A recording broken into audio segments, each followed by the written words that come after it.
Hey, it's Larry Sharpe here on the Sharpe Way Show. Welcome to the Sharpe Way Show. Monday, Ask Me Anything. As always, so happy you're able to join me for a few moments this glorious evening.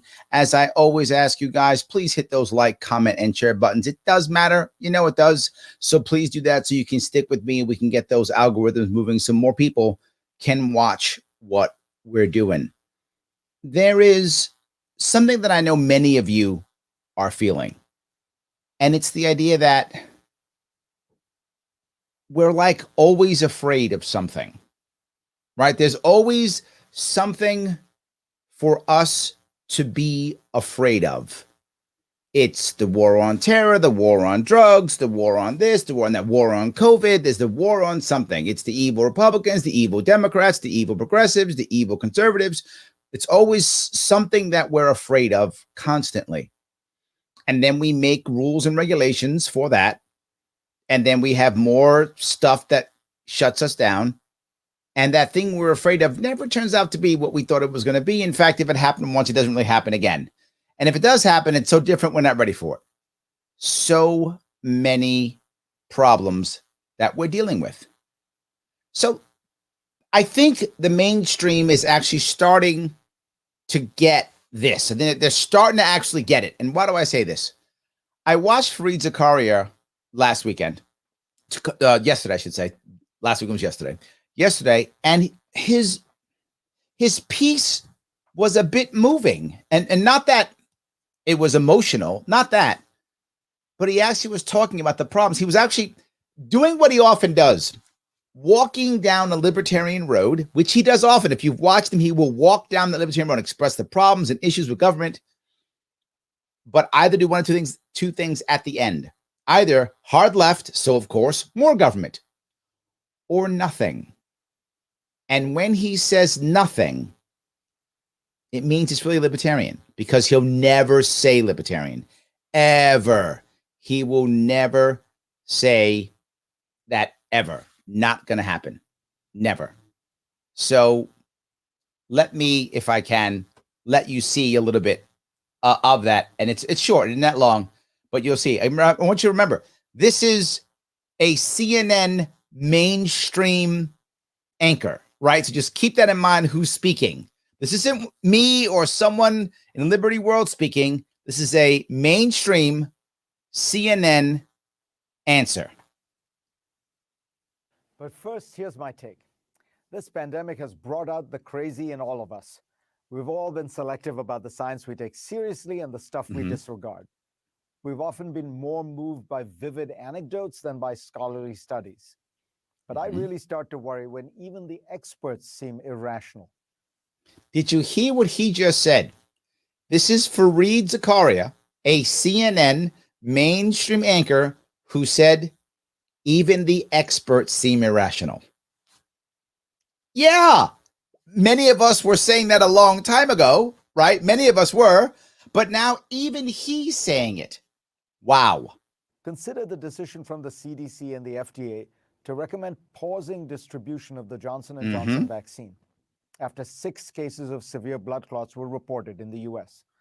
Now, to be forward, you know I'm not pro-vaccine mandate, not what I want. If you want a vaccine, please get one.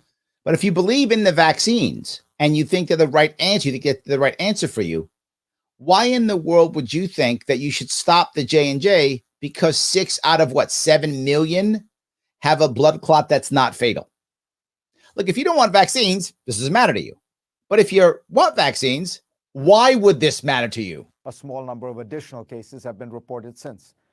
The pause is now over and the vaccine back in use, but the damage is done, fueling fears about vaccine safety. And it fueled more fear. And there's a part of me that says, is this being done on purpose? Are we fueling more fear? Confirming conspiracy theories. Let's do the math. Some 7 million Americans have already safely received the vaccine. That is 0.0002% of a chance of a blood clot. Meanwhile, 1.5% of COVID-19 patients still die from the virus. Now, I want to be clear on that. This is a number that he hasn't really mentioned before. If you watch CNN will rarely say the actual death rate of COVID. What they will say is the infection rate. So people get infected, but even according to his data, only 1.5% actually die. And if you believe in that a vaccine is your way of going through things, it's 0.0002%. Why would it matter either way? Either you don't want a vaccine, in which case you don't care, or you do want a vaccine. Why would you care? Yet this was big news, and they stopped it. It makes no sense whatsoever. In other words, even if all the blood clots prove fatal, and most have not been, the virus would still be thousands of times more dangerous than the vaccine. The agency's decision came after similar rare reports of blood clotting led European nations to temporarily suspend the AstraZeneca vaccine in March. So now what happens is now you validate anyone who thinks something's a conspiracy. You validate it, whatever it is. That vaccine uses technology similar to Johnson & Johnson's, and again, its benefits far outweigh the potential dangers. We have wasted precious time at a moment when the crucial imperative is to get people vaccinated and fast. Many developing nations are counting on these two vaccines because they're cheap. And that's the other piece, right? If you're a part of a nation like India or some of the other nations who are rushing to get vaccinated, there's why would you, when you have a situation where India is struggling right now to deal with the COVID virus because they don't have the facilities to take care of all the people who are getting ill. So now people are dying not actually of COVID, they're dying of all the secondary things in India right now. Well, what are we doing about that? We're stopping the J&J. And easier to store. Now even some people in those places are scared to get them. There is a pattern to the problem. Politicians and governments are much too worried about the chance of something bad happening on their. This is the issue. It is the fear of failure. And this is partially our fault as Americans, partially the media's fault as the money grubbers they are, partially the politicians' fault because we have a two-party duopoly, which doesn't reward success, but only punishes failure. So we have a system right now that only punishes failure. That's what it is. Oh, you screwed up, and cancel culture is not helping at all. Cancel culture is making this worse. Cancel culture makes this worse. Watch, no matter how unlikely. For example, there's been a reluctance to send children back to school, even though numerous studies have found the risks to be quite low if precautions are taken.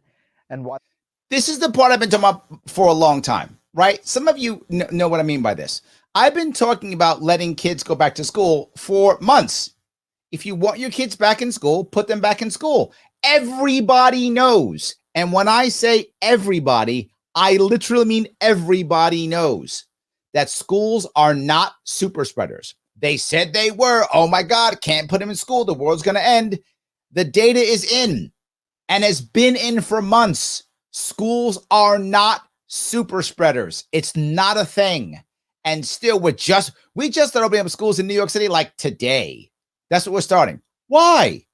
Why in the world are we doing that? We should, without question, we should have opened up schools a long time ago. And I mean a long time ago. That's the part that drives me crazy. We are so afraid of making any mistake. We are so afraid of doing anything wrong. It is just, we're being punished like there's no tomorrow.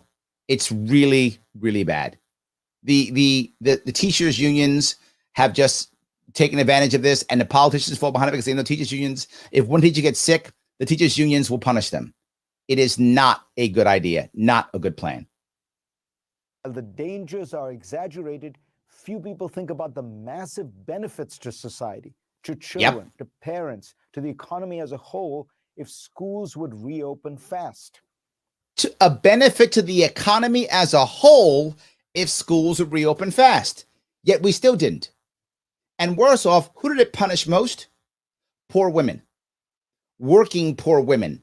They were punished the most. Why? Because if you're working poor or poor, the odds are you can't afford to keep your kid in the place. You can't afford a nanny. You can't afford someone else to come in and watch your kid while you go off to work. You just can't afford it because you're poor or working poor, or even middle class. You're struggling. But not just that, the vast majority of caregivers still to this day, primary caregivers in America, are women, which means women are affected the most. Yet again, government trying to do the right thing in theory punishes poor women. You have heard me preach this for years. When government starts to put these rules and regulations in effect, when they begin their lockdown in any way, always the people who are punished the most, poor women, always. Sometimes this obsession with risk turns into what the Atlantic's Derek Thompson calls hygiene theater. Hygiene it has been theater. apparent for a while that the virus overwhelmingly spreads by breathing, not by touching surfaces. Now, this I love, right? Hygiene theater to me is a new one. I've known security theater forever. I've talked about that for a long time. But now it's hygiene theater. Let's do things that make you think like it's safe when it's not. Yet businesses have made a great show of sanitizing everything, as if activities like indoor dining are somehow safe if only the tables are clean. Useless. Thompson is reminded of the security theater at airports after 9/11.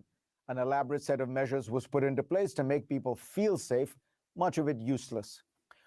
I want to make sure you heard what he just said.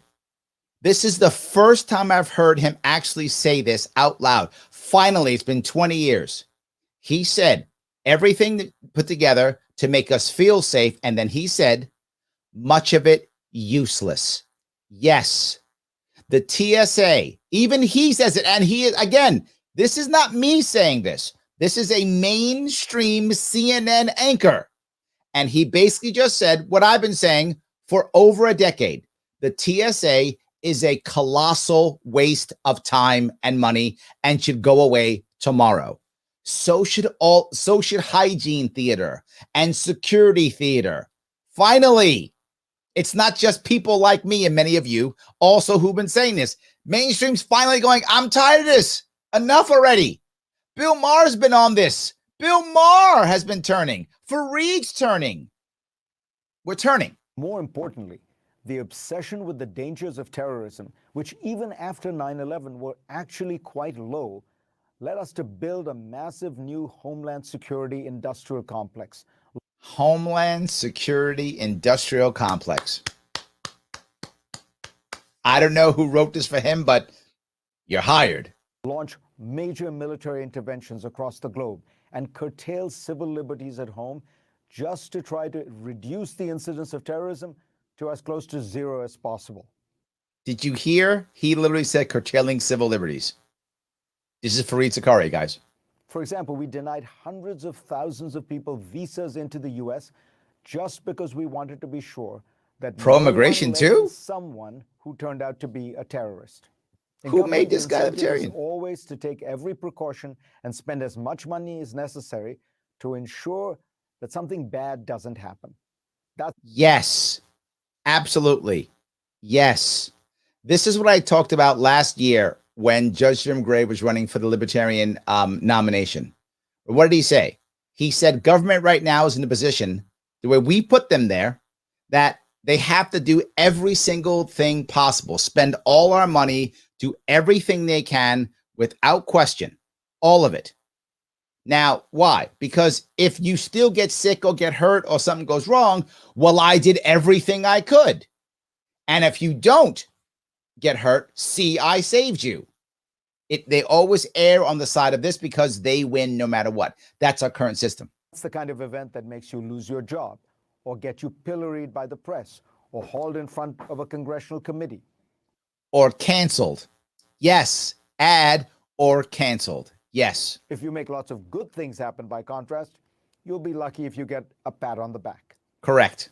During the early stages of the pandemic, the U.S. government kept worrying far too much about all the problems that could emerge from rapid mass testing and neglected to consider the huge benefits of it because it... Look at all the closings. He's showing the damage that's been done. Wow. ...would return people to normal life. Harvard epidemiologist Michael Mina argued that we should have authorized all kinds of tests, in-home pregnancy-style ones, for example. That in-home pregnancy-style tests. What libertarian last year, about a year ago, was actually talking about allowing everyone to literally 3D print their own tests if they want to create any tests they want, just to get people talking about testing and trying testing. Who was, oh, right, me. Yeah, that was me a year ago that I put in a video saying, why aren't we just letting people create tests? Then we'll figure out which ones work and which ones don't. We'll get our population voluntarily to want to test, to get used to testing. Yeah, so the government doesn't have to step in. I mentioned that. Remember, we could make them in nonprofits. You can go to your local VFW. You can go to your local Knights of Columbus. You can go to your local American Legion and get a COVID test if you want to. Would have offered constant information on who was safe and unsafe. Yep. Getting tests to be 100% accurate was far less important than catching most cases before they spread. Yep. The truth is, we live with risks all the time. 40,000 Americans die every year in car accidents. Would we agree to make the speed limit, say, 25 miles per hour if it would save half of those deaths? Well, my mayor, Bill de Blasio, yes, does agree. That he did that literally. He lowered the speed limit in New York City to 20 miles an hour because of that. Because he's a true believer in socialism and does believe exactly what you said. My mayor does believe that eventually, if we just squeeze hard enough, if we just take enough and squeeze enough, we will one day get that socialist utopia that he's been talking about for decades. He does believe that. Clearly, my mayor is incompetent and wrong. I'm just telling you that's what he believes. So I love that Freed's going, we can't do that. We're going to get rid of cars now. Sounds like I'm listening to, I don't know, Soho Forum or something. What's going on? Even now, hundreds of Americans are dying from COVID every day compared to the handful who got blood clots. We need to think more closely, carefully, and rationally about risk, and to remember to balance it with that other half of the equation, reward. What? Reward? Meaning like, I don't know, a market-based solution or something like that might make things better? Oh, yes. I wanted to share this with you because I really thought this was an interesting piece that I saw. It gives me some hope, right? Now, look, he didn't answer, and that's the point. When he only has two speeds at the end of every one of his openings. Either it's, so let's give more money to government. It's underfunded. That's option one. And option two is, stuff is just bad. Like this one. No answer. No answer means the only answer is a libertarian answer that he could think of, but he would never dare say that. That's what it actually means. So I hope that was interesting. Let me grab a couple questions and comments if I could. Craig says, you forgot the evil libertarians. Yes, I'm sorry. Yes, they're also coming out to get you. Exactly, Craig. We're all just bad. Yes. Sir Alfred, Larry, why are some people leaving New York? Man, if you have to ask that question, I mean, come on. Lockdowns, high taxes, tyrannical government, gun rights, school. You know what? Thank you, Alfred. I know what my show this week is going to. I'm going to do a show this week on how bad the school systems are and how many people are leaving New York because of how bad the school systems are, the indoctrination that New York City schools are doing. Thank you for that. Now, maybe I'll do it tomorrow on my radio show. Thank you, my friend. I appreciate your input. There are so many reasons I could spend an entire show just talking about why people are leaving. New York State's in trouble, which is why I'm hoping to try to save it. John says, just got done listening to Dave Smith interview with Joe Rogan. Sounds like he may run in 2024. How would a well-known comedian fare in your opinion? Name recognition would be strong for his skills unknown. You think Dave's running for president in 2024 or for the chair of the party in 2024? I think if he runs for chair of the party, I think he has a very high chance of victory. The caucus that he's repping is the Mises caucus. Those you don't know, they're very effective at fundraising, very effective at organizing. If he's running for chair, I think he'll easily win. I don't think he'll win the presidential nomination. I don't think that'll happen. My gut is because I don't think that. I mean, he has time. He's got 3 years to prep himself. There's a lot of preparation into making a presidential run, and if he's not prepared, he'll embarrass himself if he isn't prepared, as most of our nominees do. So he has 3 years to prepare himself. I think right now, I don't think he's ready, but 3 years from now, he might be. He's clearly working to be better. I think if he's able to prepare himself better in the next 3 years, I think he could. if he stays the way he's been, being much more of a comedian, a personality, I don't think he will. There are too many. I've been in this candidate game now for about 5 years, and I put a lot of my life in this candidate game, and it's not an easy game, and people think it is.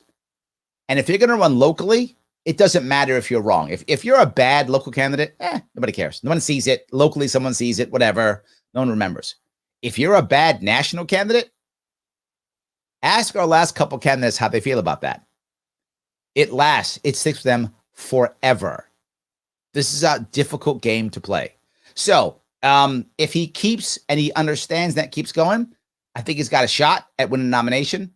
But if he doesn't, I think at the chair, I think he'd easily win the chair if that's what he's looking for. So I'm not sure what you meant. If you meant running for chair of the party, I think it'll be a walk if he wants to. I think particularly because of his infrastructure. But if he goes for the presidential nod, by 2024, you know how many people are going to be trying to run for that presidential slot? It's not going to, I mean, by 2024, you're going to have libertarians who want it. You're going to have Democrats who want it, Republicans who want it, outsiders who want it, because it's the only third party chance they're going to have to fight against Biden and whatever Republican. The Republican Party is broken right now. If it fixes itself prior to that, Republicans will have a good shot. If not, what if Kamala Harris runs? Oh my God, there's going to be a feeding frenzy against her. So I don't think the nomination for president is a walk for him at all. He's going to have to earn that. Could he? Yes. I think if he runs for the chair, easy day. He could probably take it in 2022, to tell you the truth. He could probably do it next year if he wanted to. But he could definitely do it in 2024, no doubt. I don't know. His fundraising skills that I don't know how good they are, to be forward with you. I don't know. So we'll have to raise a whole lot of money, I guess. We'll see. So anyway, I hope that answers your question. And I'm sorry. If you're saying president, how well will he do in the actual race? It depends on what strategy he uses. If he plays the same game strategy, he's going to fail like all the rest of them do. If he does a smart strategy, he has a chance of winning. And him and I have never discussed his strategy, so I can't tell you. That's all. Paula says, do you see what Bill Maher said about young people who want to try communism? Paula, yes, but I can't show that because YouTube will take my video down whenever I show Bill Maher because HBO's stupid and says, how dare you promote our shows for free? We're so stupid and so backward that we will hide our IP to the point that will hurt us. That's how backward HBO is. HBO should be happy if I'm using their stuff, but I can't because if I do, it shuts it down. But yes, for those who don't know, Bill Maher was hammering the youth about the love of communism and socialism. Same thing. And this is Bill Maher. He's coming back to us slowly. He's got more room to come. He's not there yet, but he's been walking away from us and towards the left for years. Finally, he's like, I think I went too far. And he's turned around and he's starting to walk back. But he's not there yet, Paula. He's like, we see him in the distance coming over the hill, starting to come back to us. And he's not sure, does he want to come back or not? That's where Bill Maher is right now. But he's on his way. Come on in. Happy. So all the shows before Freed just told me what was on Fox. Yes, that's the issue, right? The cable news is struggling. It is struggling. And one of the channels who's doing it well, believe it or not, is the same channel who started to kill cable news, in the 90s. The first cable news company, obviously, that really was doing anything was obviously CNN. And the first Gulf War made them. They became the place. They were the news. When Fox got in the world, Fox really changed the game completely. And Fox is actually doing the best right now, not by ratings, but Fox is moving people off to their Fox Nation. They're now taking the people who are cool on Fox and putting them also on Fox Nation in separate content. So that now, even if their ratings begin to go down on the cable, they can still get their whatever, I don't know how much it costs for Fox. I'm not a Fox Nation subscriber, whatever it is, $9 a month or whatever, $8 a month, whatever it is. You get your so-and-so bucks a month. They're doing that now. And they're grabbing all their celebrities. Tucker Carlson's super popular on Fox. Now he's got his own show, right? The guests like Dan Bongino, he's a guest on there. He's got his own show. So they're doing that. Fox is doing a very good job. CNN isn't. CNN isn't creating a good online presence like that. They just aren't doing it. And they should be, but they're not. So yeah, CNN's still struggling. But they're also CNN's trying to find itself after Trump. They spent 4 years being the we hate Trump, station. And it was working. Everybody who hated Trump would watch CNN. It was perfect, right? It was exactly right. Well, Trump's gone now. Now what's CNN? I don't know. The let's impeach Trump again station, I guess. Let's play more on Trump station. I don't know. When you base yourself on everything's I hate Trump, you struggle once Trump's gone. Now what are you going to do? It's tough.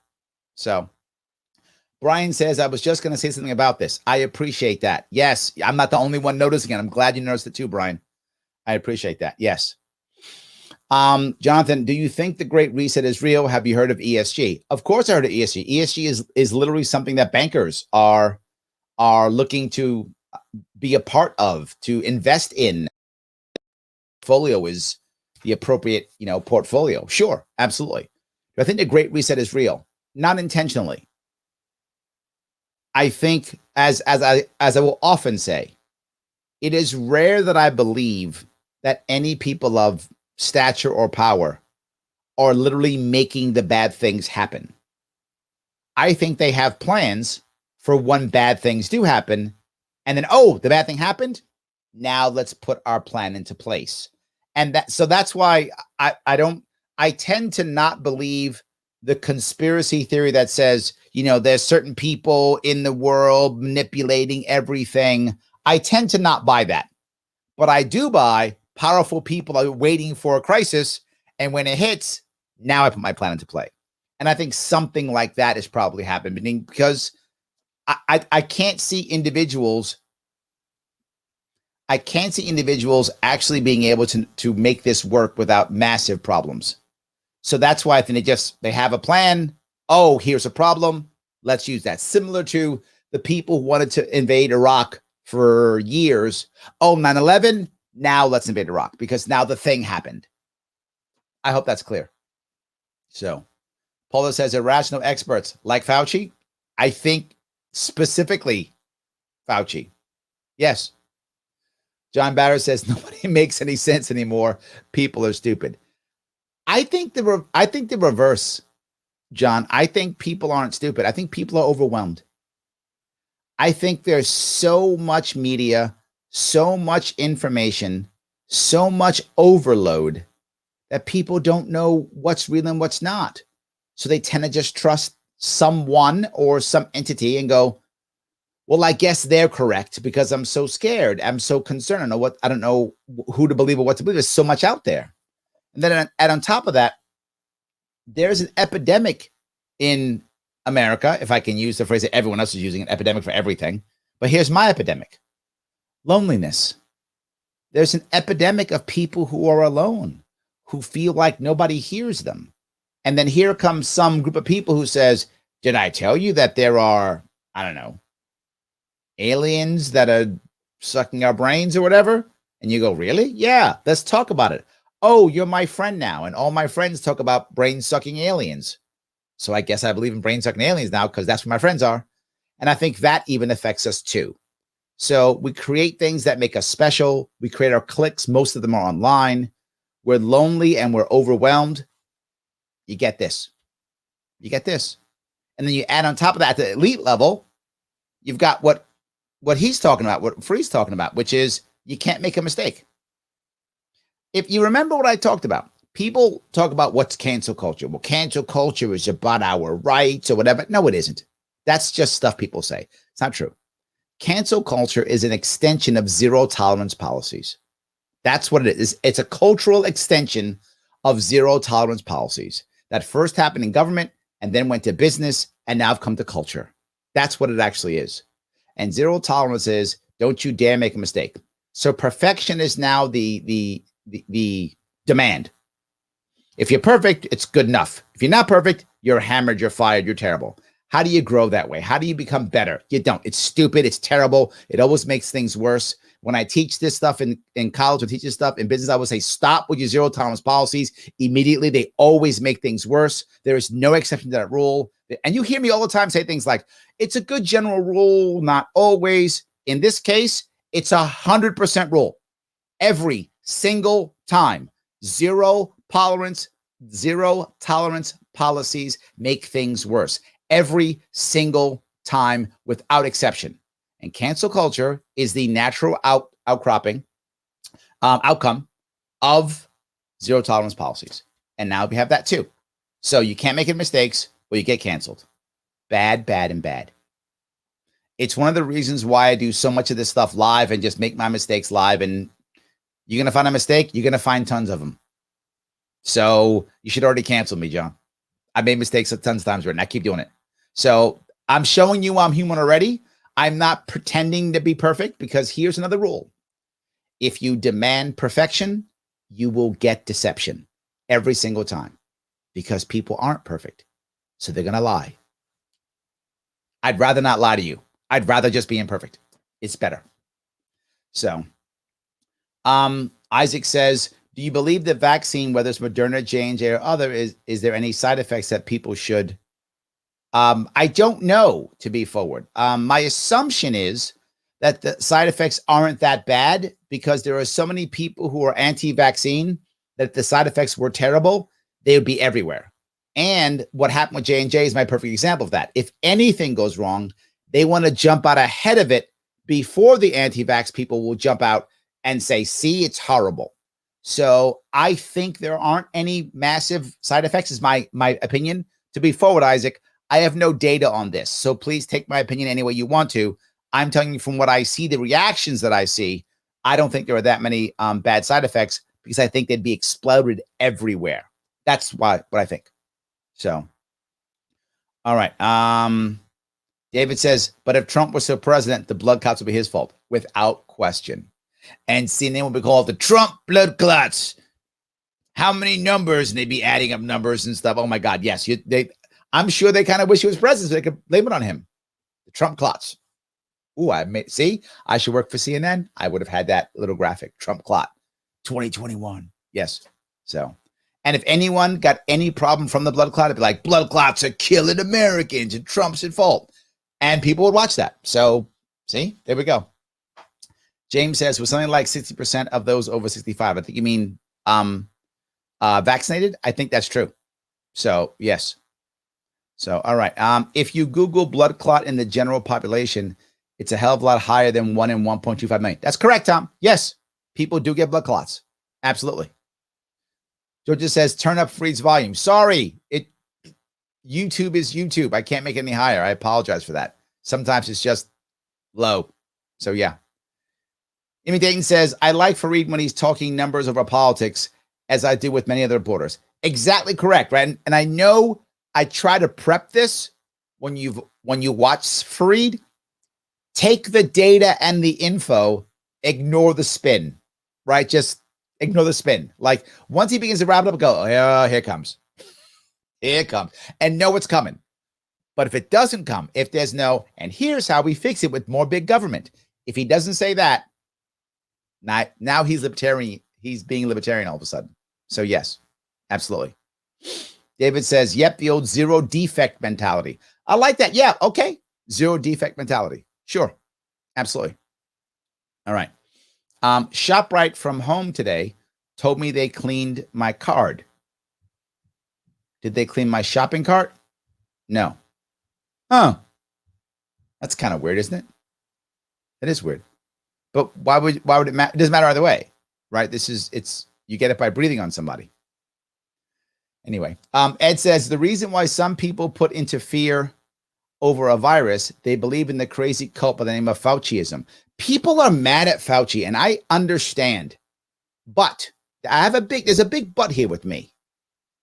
What do you expect from him? He's a bureaucrat. He's going to follow the bureaucrat ways. We shouldn't have listened to him that way. Once you start going, masks are stupid. Oh, I mean, masks are important. Oh, I mean, wear 2 masks. When he started doing that, we probably should have been like, you know what? Maybe we should just ignore this guy. But we didn't. We were like, oh, masks don't matter? Good. Oh, they do matter? Oh, okay. Oh, we got to wear two? Oh, my God, we got to wear two. And we didn't even question him. There's people. I live in New York City. You guys know that. If I go outside now, I can still find people with two masks on. I can still find them with two masks on. I was talking to a guy who runs my deli across the street. Yes, I have deli across the street. I live in Queens. That's what we have, delis across the street. So I go across the street and we're masking. And I said, why are people still wearing masks? Like, when is this going to stop? Like, at what point? Most people who want the vaccine already have it, right? So that's already happening now in New York City. I don't know about where you guys live, but where most people who want it already have it. Schools are opening up. When are we going to stop the mask thing? He's like, I don't know, maybe never. I was in the Astoria Park last week. Go up and talk to a guy. I got a mask on, and I'm probably, 3 or 4 feet away from him, give or take. And I say, excuse me, sir. He yells at me. Can you give me 6 feet? Yells at me. Can you give me 6 feet? And I thought, wow. By the way, he had a mask on too. So we both got a mask on outside in the park. Now, I don't like wearing masks outside. I usually don't unless I'm going to talk to people because people get upset like that. So whenever I'm going to talk to people, I also have my mask on because people are going to get upset. I didn't think that upset. I was probably 4 feet because I wanted to talk to the guy. So I went to ask him a question, probably 4 feet away, give or take. He's got a mask on. I got a mask on. He yells at me. I'm like, wow. Wow.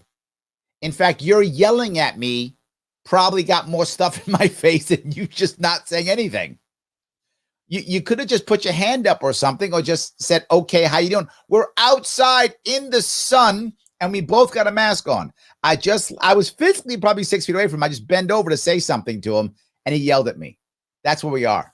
It is Ed, you're right. It's a crazy cult. It is. So I'm sorry. Which they force themselves onto others and take the vaccine at the same time. The vaccine fear happened because there were a reason that the vaccines aren't FDA approved since they were rushed through using the EUA. Is that true? They weren't approved by the FDA? I didn't even know it was true. Interesting. But of course it's going to be fear because we're trying to force it. Of course there's fear. Absolutely. Anthony says, Larry, big union schools. Yes, absolutely. Big union schools control our kids, control our government, when the school should have been open a year ago. I'm not even joking. I'm sorry. The elementary schools, there was some evidence that high school may be a problem, but there was absolutely clearly no evidence that the elementary school was a super spreader. The evidence was to exact reverse. I have a daughter in elementary school. And why was she home for a year? Stupid. No reason. No reason to be home. The data was crystal clear. Tom says, Larry, why do you think the party of science and facts don't look at science and facts? Why is school still closed in California? I think it's what Anthony said. It's big unions. UTF. Joe says the UTF has effed us.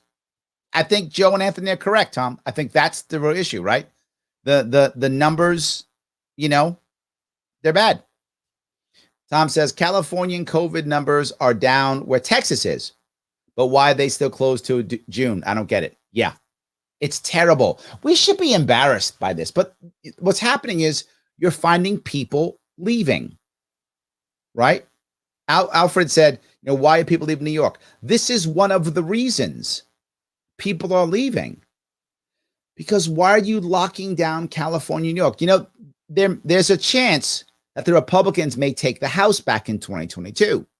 And people are saying, how can that be true? The country's left and they won this and won that. It's a crazy reason that some of you may not realize. Redistricting. Well, they're going to gerrymander. They always do, but that isn't the point. The point is the blue states are losing because the people are leaving. New York State is going to lose 2 congressional seats. Who's gaining them? Florida, Texas, Arizona, they're gaining. California will lose at least 1, maybe 2 also. What are they going to lose? Because people are packing up and leaving these terrible states. I know I live in one and I'm still here. I don't know why, but I am. I'm still here. So they're leaving. So, Thomas, people have stopped asking that question. They're just leaving. They're just packing their stuff and they're leaving. And I got to tell you, if you lose 2 congressional seats, that's 1.5 million people. Each seat is about 70,000 people, give or take. So New York State will lose, by the time they do this, about 2 million people. Gone. Isn't that horrible? California will lose at least 2 million also. They go from 40 million to like 38 million, something like that. They lose a bunch too. Absolutely. So Paleo Phil says Frieda is one of the best on the left. That's true, right? Because I do think that Fareed does argue in good faith, which not everybody does, right? Many of them are just about, I'm gonna own the right, and they just want to beat the right up, and that's it. And they argue from that, and they find excuses, and they make stuff up, and they do whatever they can to just attack the right. But I do think Fareed, as I said many times, he's wrong. But I think he actually believes what he's saying, and I think he is trying to do the right thing, and he will sometimes even give people on the right their due. He'll go, you know what? Yeah, he's right on this one. He'll do it. He actually did praise Trump a couple times. For those of you who watch him, he was not a Trump fan. But over the course of the Trump presidency, there were several times when he's like, yeah, that's not a bad deal. Right? He liked when Trump went to Korea, so did I. Right? There were many things he actually brought up, and we were like, yeah, that's not a bad thing. There's some good things he's doing. And for someone who doesn't like Trump, who he clearly did not like Trump, it's a big deal. Again, it's relative, obviously. But yeah. So, all righty. Bill Maher is one of the good ones. Recently, he's also been terrible too. He's been both. So yeah. James says, Fried always finds the problem, but he also always chooses the wrong solution or no solution. And in this last one, he chose no solution. And whenever he chooses no solution, that's libertarian. But you're right. He usually goes right back to, here's the problem. And what I like about it is when he expresses the problem, he's usually correct. Like, oh, that is the problem. Yes, that's the problem. Makes sense. I see where you're going with that. There is the issue. And then he goes, and so how we fix that? Lots more government, because what could go wrong? Ken says, a false sense of security is extremely dangerous. That's true. It's actually worse. That's a valid point, Ken. I like that. You're right. It is. A false sense of security is actually more dangerous than just not having security. Because at least if you don't have security, then you can be on the lookout for something, right? You can have your eyes and your ears open. You can prepare yourself. You can defend yourself because at least you're like, okay, I got no security. What do I do? You can act accordingly. But when you have a false sense of security, you don't have security and you're not ready for it. Valid point. I like that, Ken. You're right. The TSA is actually causing harm. Look at that. Causing harm. I like that. Yes. All right. No one voted for Fareed. He's always been sharper than most. Maybe he has, Phil. I'm with you. All right. I'm in. There we go. Jimmy says, AMA night. Question. Did you see that the Supreme Court is finally going to take a look at New York gun laws? I did not hear that. Do you happen to know when that's going to happen? Do they have that on the docket? They have that on the schedule already? Is that docket on the schedule already? I don't know if it is. Interesting. And do you know which one it is? Do you know which laws? I mean, there's so many terrible New York gun laws. They could look at like 50 of them, I'm sure. But yes, absolutely. So, all right. So, Tom says, you think maybe watching Biden on a Zoom call wearing a mask might have made some people maybe say enough? You saw that too, Tom? For those of you who didn't know that, don't know this, thank you for bringing this up, Tom. There was a big Zoom call with all of the world leaders. All the world leaders are in their offices taking a Zoom call. Biden's got a mask on. No one else does. Didn't somebody tell him, Mr. President, take the mask off? Nobody did. Were they that brainwashed to think, oh, this is going to be great. He's virtual signaling again. Is that what they thought? Or were they not thinking at all? Or is Biden such a tyrant they were afraid to tell him that he might bark at them or something? Or is everyone incompetent? I don't know. Why do you do that? Why do you sit in front of your computer? Easily you can make everybody 6 feet away if you want to, or make them wear a mask or whatever. And no other world leader is wearing a mask, yet you're sitting there with a mask on. He looked embarrassing. If you notice, you haven't seen that much of it. Many people didn't think about that. I'd forgotten until until you just posted it, Tom. I'd forgotten about it because they're not showing that picture much. It's embarrassing. It's terrible. Yes. So, yes. All right. Let's see if I can keep going on here.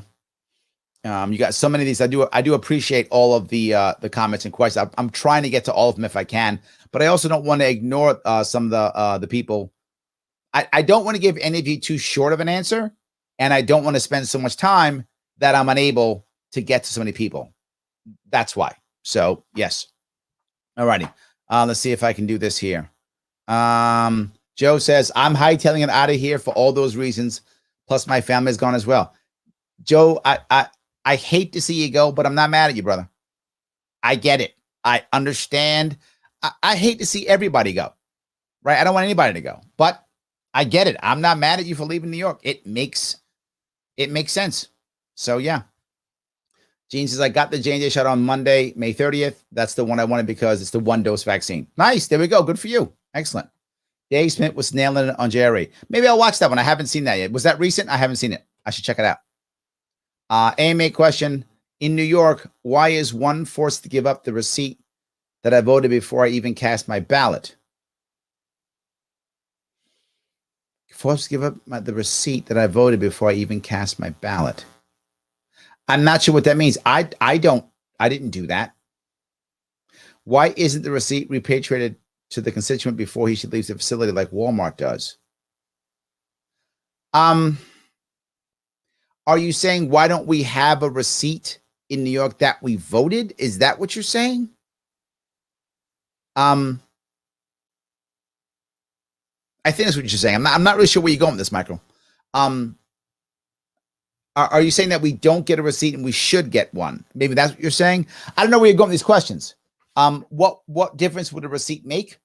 What am I missing? I feel like you're saying, and this happens all the time. People ask a question where they know exactly the context, they know exactly what it means, and I don't. So I have to guess the context.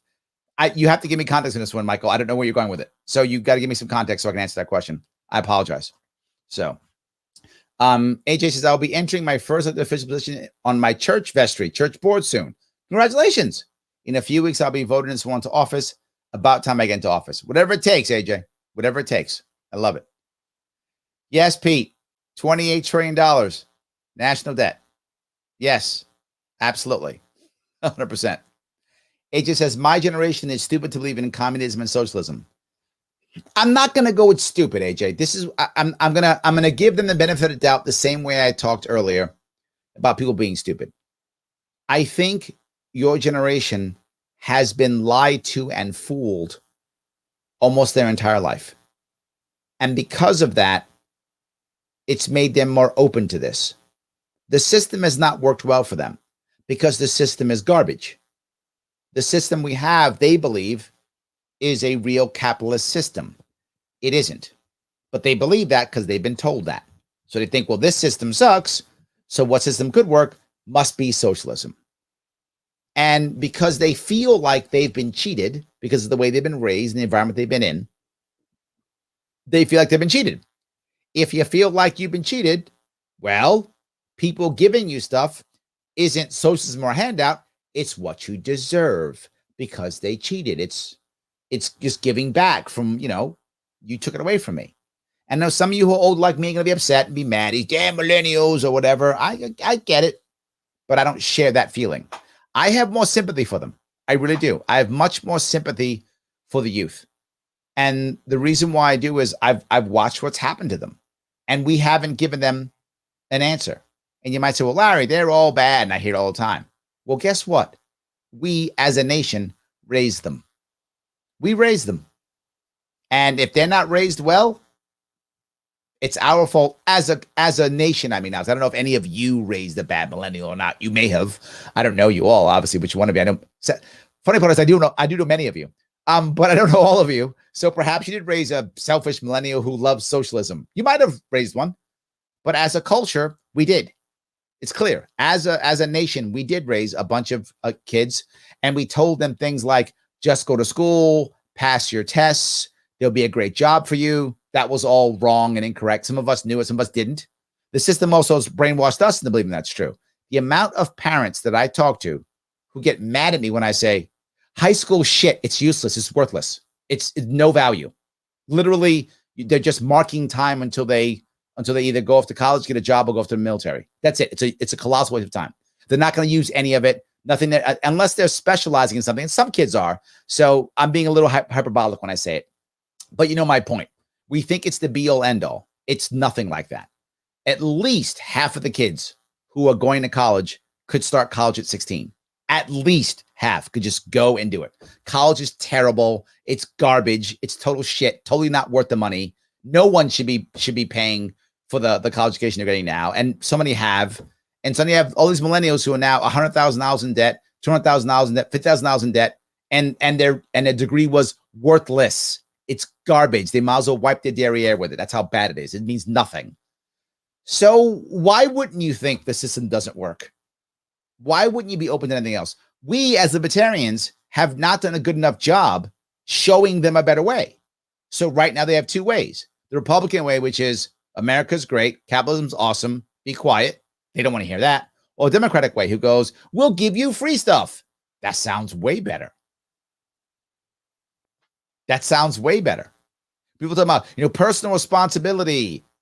How does that sound when you did it for 18, 22 years? You were that way. You passed all the tests. And the sad part, most people do not want to hear this. All those tests they took meant nothing. Tests are shit. They mean nothing in the real world. And I mean nothing in the real world. They are useless. They mean nothing in the real world. Nothing. They are absolute garbage. They'll never have value ever again. You'll never use them on your job or in your work or with your family or friends. They're useless. And all we talk about is testing. The entire system has been brought up as useless. It doesn't affect them at all. They don't need it. And they think, well, I got this great score on this test. And New York State's the worst. New York State has multiple regents exams, and you get this kind of regents diploma, this kind of regents diploma, all a bunch of horseshit, means nothing. The entire regents diploma program in New York State is a colossal joke and waste of time. It has never helped anybody to do anything ever. And that I'm not being hyperbolic about. That's real. Useless. It doesn't matter. It's irrelevant. So stupid. And they spend tons of time and money and energy and guidance counselors on this stuff. What a waste of time. I'm sure they have the same thing in other states too. It's all stupid and useless. And we're still doing it. Well, you've pushed them to do this for 18 or 22 years, however old they are now. It doesn't work. It's failed. They're in debt. They have roommates. And every time they start to grow to get anything, 2008, 2009 crash, made sure they couldn't grow. And when they started to grow, now we trash it again with the COVID shutdowns. And some of them got cool side hustles going on. They're doing Uber or doing this. And now we're shutting that down. The system is screwing them over. And their family and friends haven't been helpful. Where are they going to go? It's our job, AJ, to show them a better way. And we can. Got to keep going. That's the issue. So anyway, sorry. That's kind of a downer, huh? What's trying to make you down? Usually you guys bring me down. This time it was me. Sorry about that. I'm going to keep going. So, Paleo Phil says, come on, brother. Zakaria and Maya have always been better than average. I agree. It's why I still watch them, and I've been watching them for years. I think it's true. It's true. I've been watching them for years, and I still do. Absolutely. Yes. All right. Let's see if I keep doing this here. Let's see here. Pete says, Biden is vaccinated and still wears a mask. It's embarrassing. Isn't it, Pete? Isn't it? Yes. Absolutely. You're so right. We should just stop. Did Biden say today that he wants people to wear masks outside? Did he? I don't remember. He might have. I don't remember if he did, Brandon, but that's completely makes sense. Like if he did, I would buy it. That makes total sense. Because they just don't want to stop this crisis stuff. Let's stop building. How about that? Jericho said it. Yes. They never let a good crisis go to waste. Absolutely. Yes. 100%. So Michael says the New York governor bought all digital media in 2019 using taxpayer funds for his own personal use, book deal Emmy, with no intention of ever paying it back. Yes, he is completely corrupt. He actually had people on his staff write his book for him, didn't pay them. They were all volunteers. Yeah, he took everything. He used all of our taxpayer money and dollars to have his book written and get his Emmy. That's all correct. Yes, 100%. Yes. Joshua says, you didn't know about the brain-sucking aliens Epstein didn't kill himself. Oh, he got killed by brain-sucking aliens, perhaps. Could be. I love that. Yes. All right. Al Pacino turns 80 today. Hoo-ha. Quoting Al Pacino from Scent of Woman. Okay. Is he really 80? Is that true? Wow. Doesn't seem that old. But yeah, I guess maybe because I'm too old. There we go.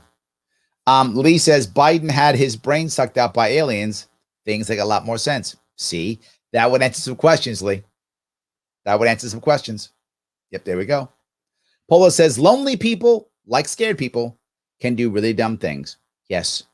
It's why seniors can be so vulnerable no matter how smart they are. Oh my God, Paula. Yes, well done.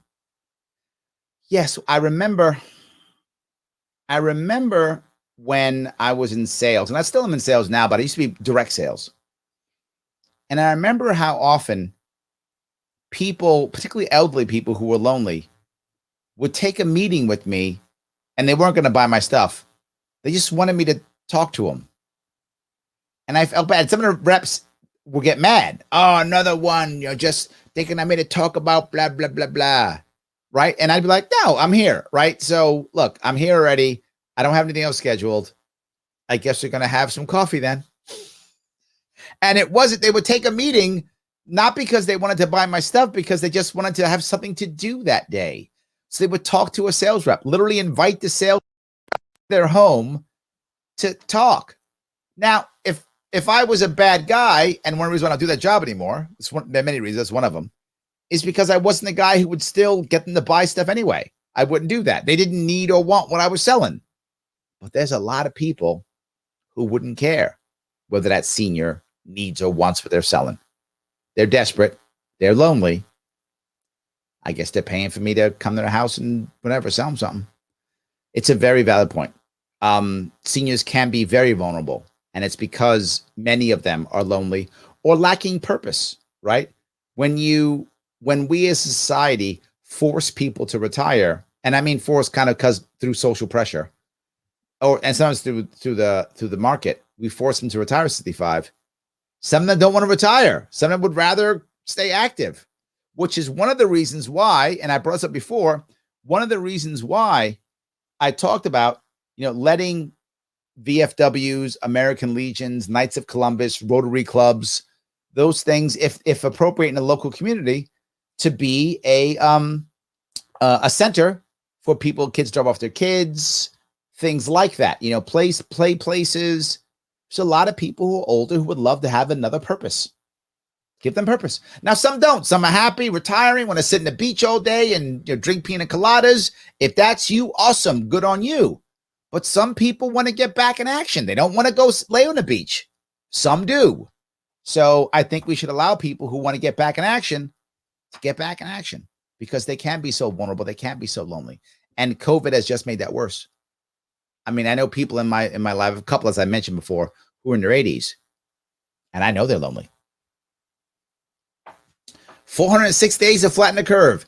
Actually, if you listened, it wasn't 15 days to flatten the curve. It was 515 days to flatten the curve, Pete. You weren't paying attention.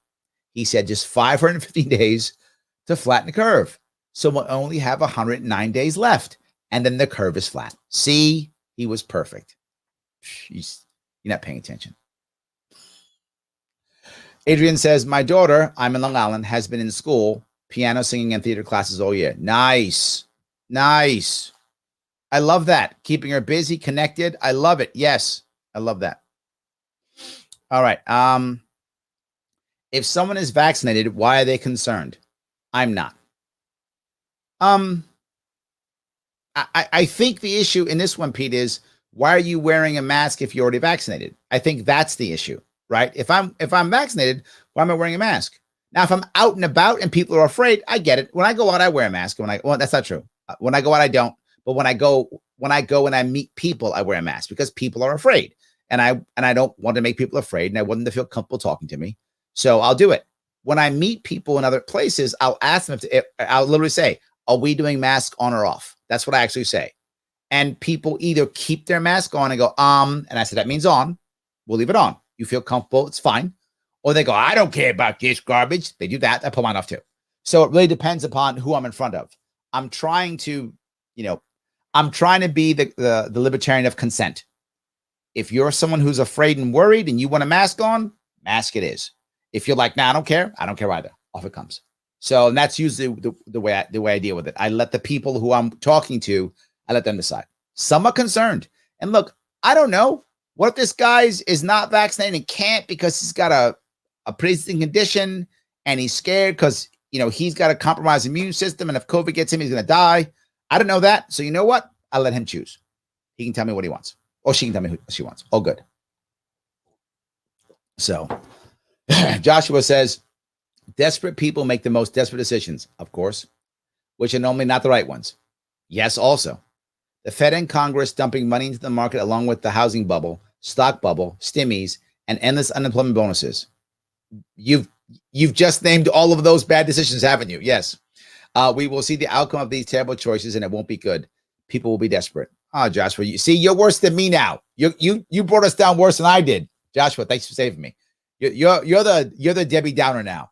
But I think you're right, though. I think it really is an issue. We're going to see the damage, but I don't know when. And the reason why I say I don't know when is we're still pouring money into the economy. And as long as you just keep pouring the money in, you don't see the results until at one point you've just poured too much in. And we won't know when that's going to hit.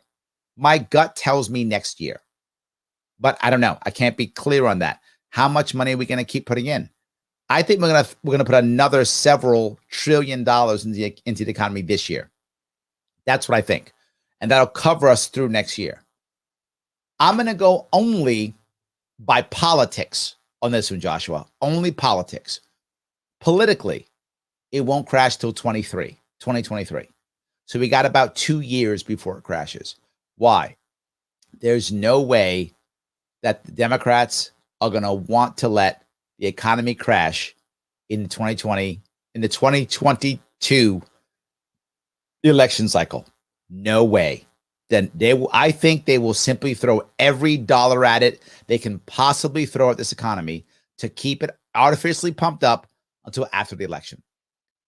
And that's just my gut. Again, my evidence is the same as the crash 2009. They kept that thing pumping until after Obama won. Obama won, the world's ending. Right now, the world's ending. They kept trying to hold on until then. Okay. Now, what was it? So yeah, I do not think that they'll let it crash until 2023, meaning after the election of 2022. That's my view, political view. I don't have any other data. So that's it. So if you could make one person libertarian, AH asks, would you choose Fauci or the head of the Department of Education, Miguel Cardona?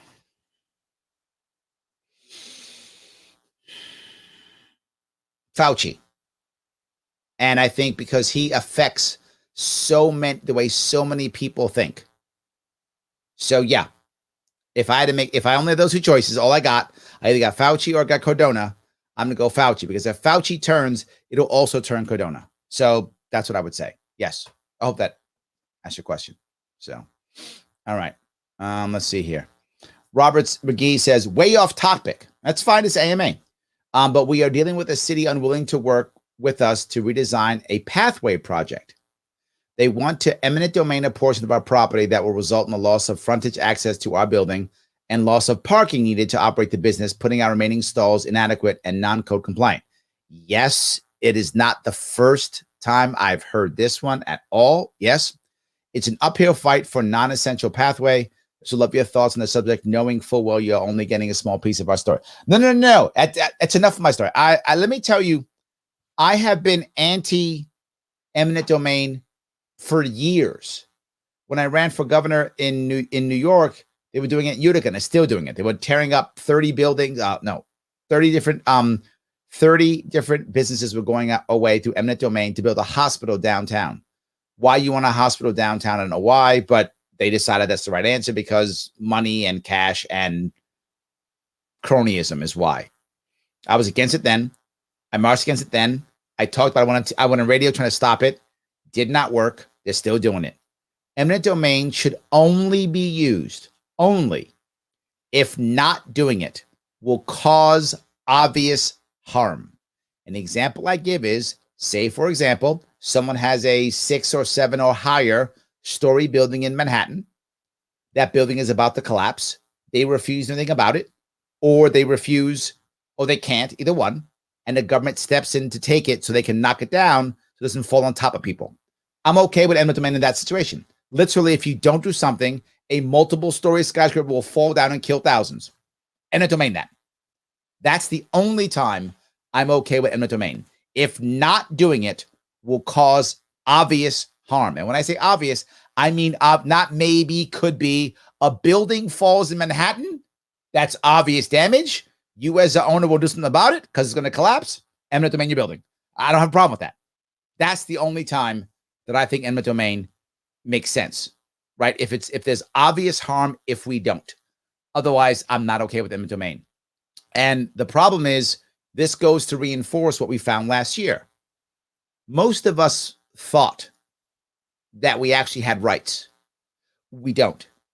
We have privileges. And the government can take those privileges when it deems appropriate. I know it makes some of you mad. Some of you libertarian heads exploded just now. It's just the way it is right now. That's reality. I hate it. I want to change it. I talk about it. I try to set policies that can still get us value without having to destroy that.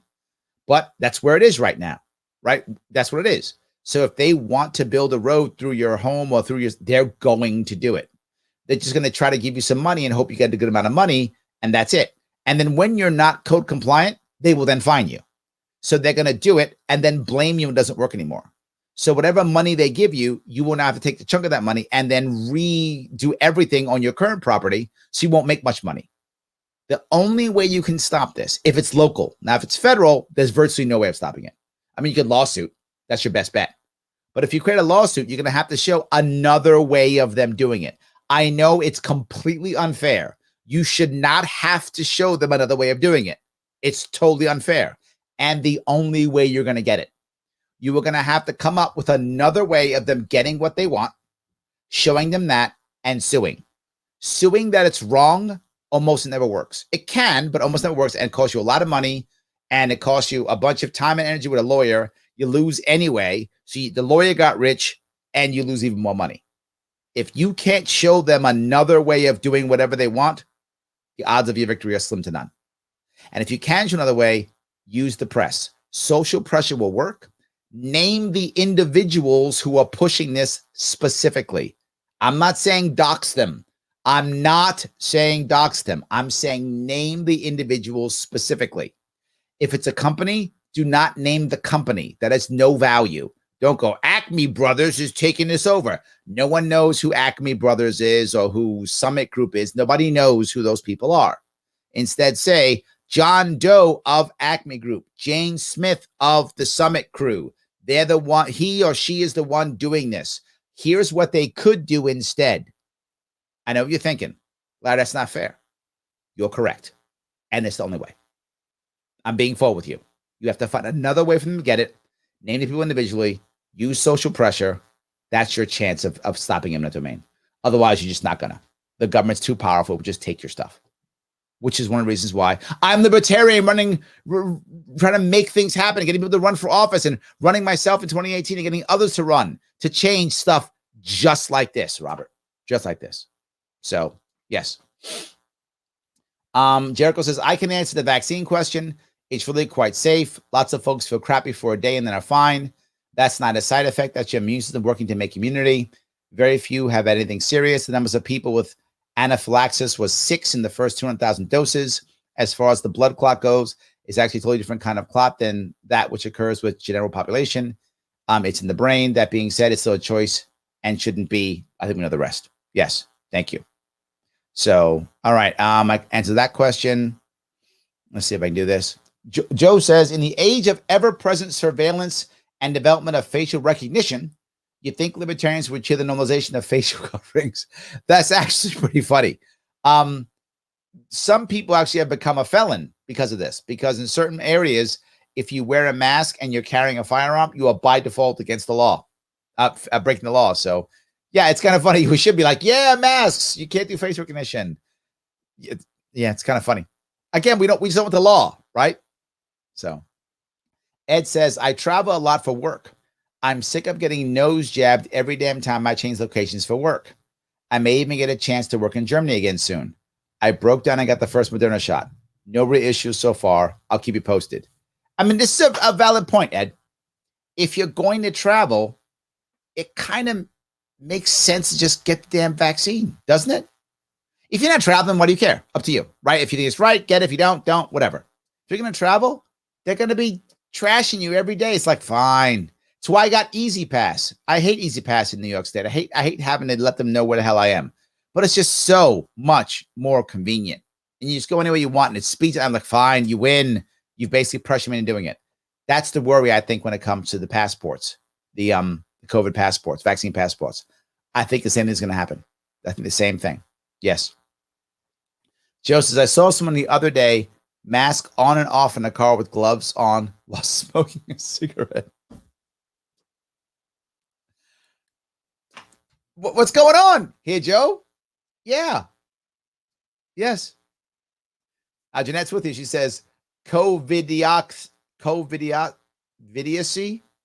So idiocy. Covidiocy. Thank you. Covidiocy needs to stop. I would agree, Jeanette. I would agree. Yes, absolutely. Guys, people are posting in. Please do so if you would. Do me a small favor. And I know the trial is over. I'm not talking about the trial at all, but still, take the police accountability survey if you haven't already. If you've taken it already, awesome. Thank you so much for taking it. If you haven't taken it yet, head on over to the link that's right there. You see it there. The link that is in the show description. Please click that specific link. Take the police accountability survey. It's about 5 minutes. Finish it. It's at theadvocates.org. They are my sponsor. Take that test, that survey, and then finish it. And when you're done, share it online.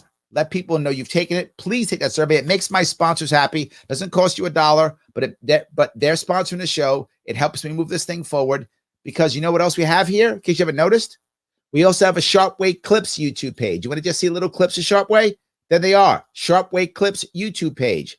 That comes from the money you guys are spending, right? Not just that we got podcasts now. Go to Anchor FM. And you can have podcasts of all the shows from last week. And now we're putting up all the old shows too. Hundreds of shows are all going up there into the podcast. If you want to listen to any of those shows while you're working, you can't watch this show live, you want to listen to it later, podcasts are up now. Again, who's doing that? People who you're helping with through sponsorship. So please take the survey. It does matter. We are doing better, doing more, getting better equipment.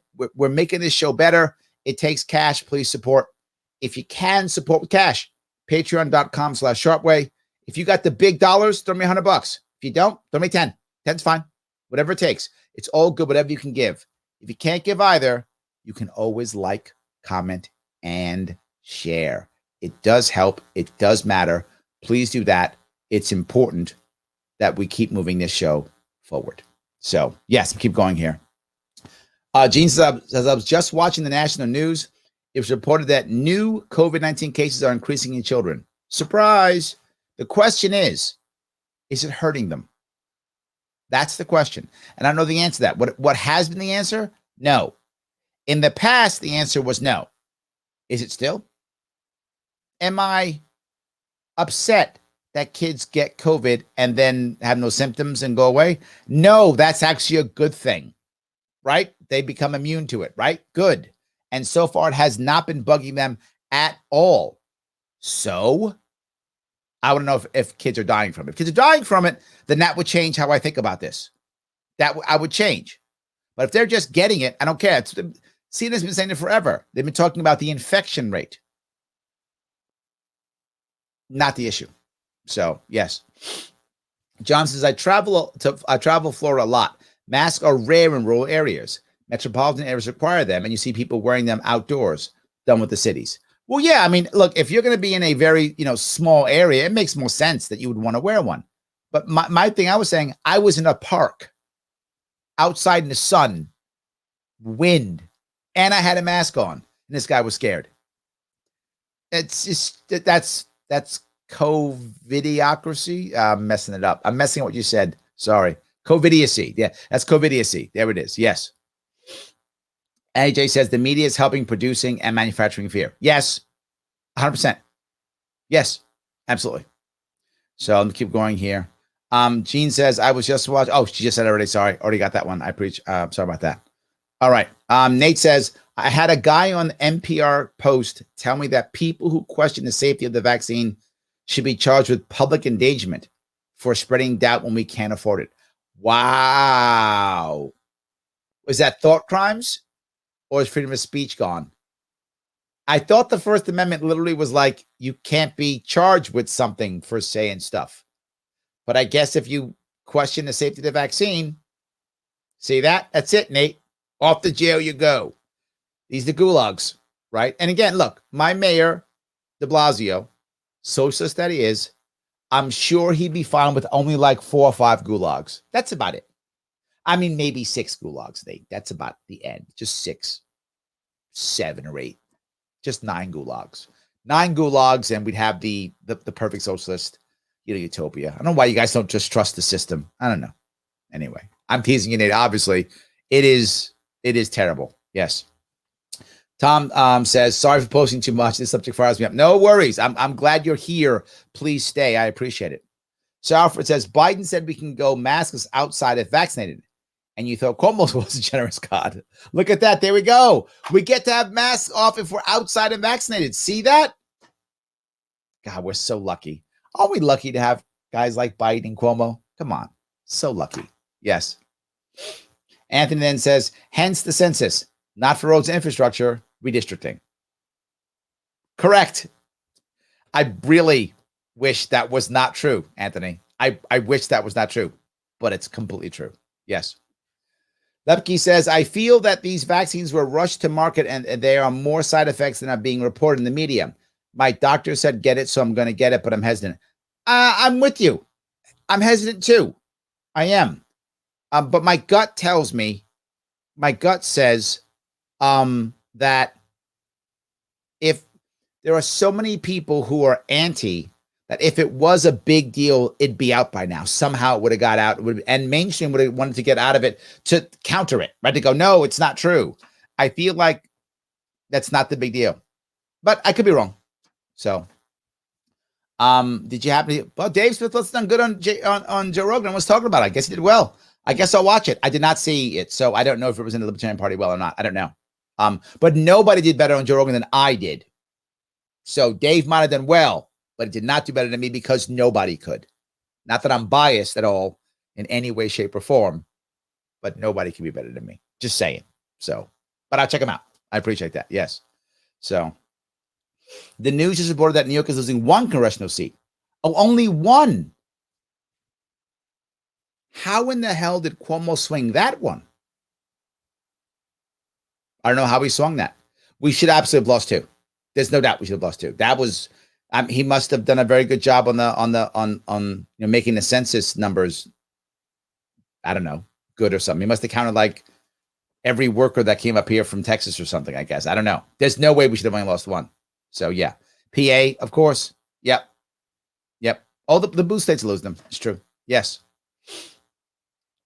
Alfred's, yeah. Oh, numbers are out. New York and Cali, Illinois lost 1 each. Texas gained 2, Florida 1, North Carolina 1. There we go. Yes, these are all the places where people from New York, Cali, and Illinois go. There we go. I guess they are already. There it is. All I can say is yet again, Cuomo has done another good job of scamming the system to ensure New York only loses 1.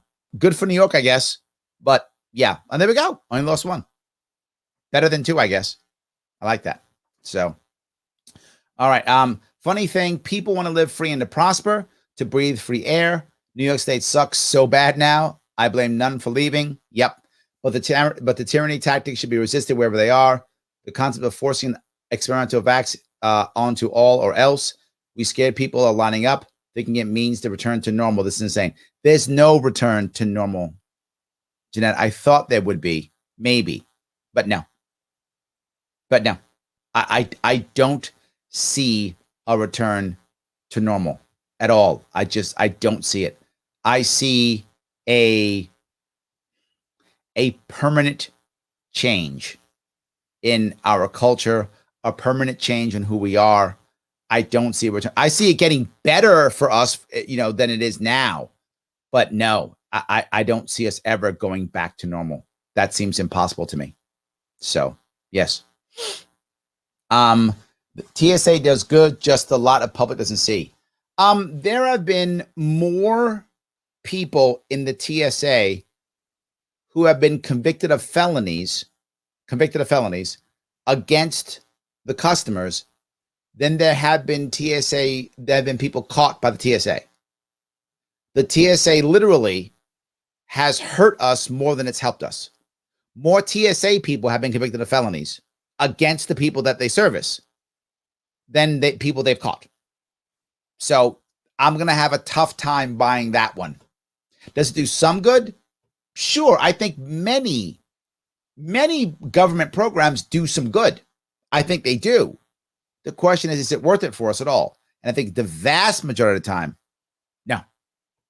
Vast majority, no. But yeah, there could be some, I guess, but we'll see. So, Larry has said this before, but should the West consider never trading with China again?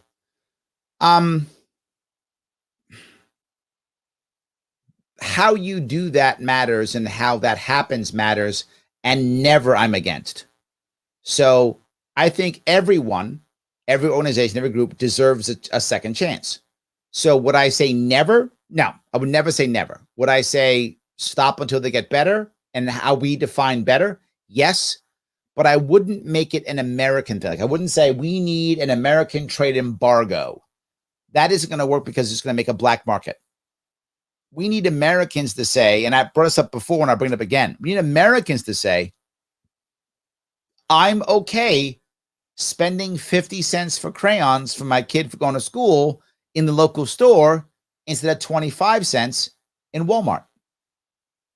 And if Americans say that and simply stop buying the Chinese products, that's a great idea.